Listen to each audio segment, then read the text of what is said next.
Look at this lead pencil. There's not a single person in the world who could make this pencil. Remarkable statement?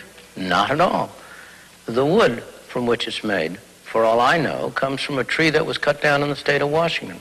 To cut down that tree, it took a saw. To make the saw, it took steel. To make the steel, it took iron ore. This black center, we call it lead, but it's really graphite, compressed graphite.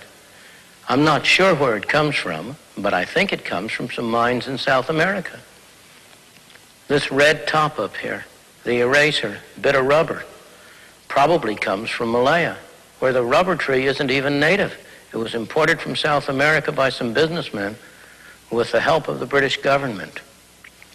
This brass ferrule, I haven't the slightest idea where it came from, or the yellow paint, or the paint that made the black lines, or the glue that holds it together. Literally thousands of people cooperated to make this pencil. People who don't speak the same language, who practice different religions, who might hate one another if they ever met. When you go down to the store and buy this pencil, you are in effect trading a few minutes of your time for a few seconds of the time of all those thousands of people. What brought them together and induced them to cooperate to make this pencil? There was no commissar sending out orders from some central office.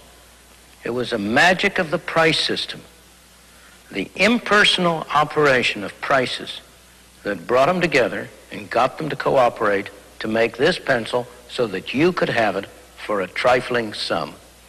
That is why the operation of the free market is so essential, not only to promote productive efficiency, but even more to foster harmony and peace among the peoples of the world.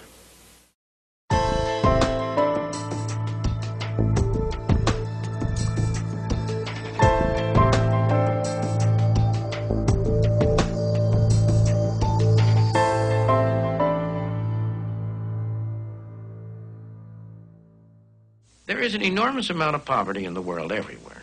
There is no system that's perfect. There's no system that's going to eliminate completely poverty, in whatever sense.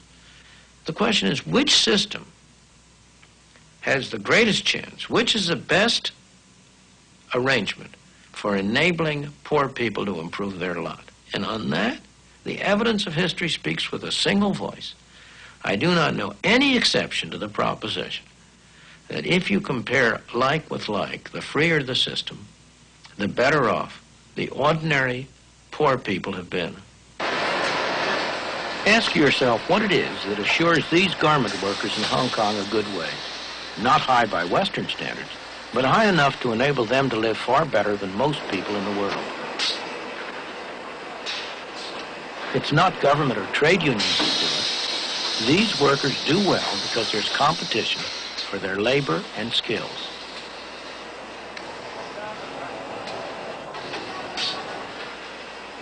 When a businessman faces trouble, a market threatens to disappear, or a new competitor arises, there are two things he can do.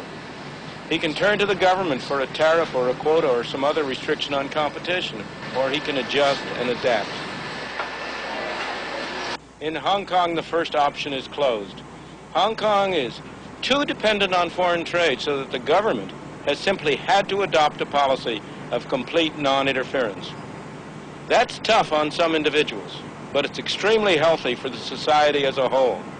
Only the businessmen who can adapt, who are flexible and adjustable, survive, and they create good employment opportunities for the rest.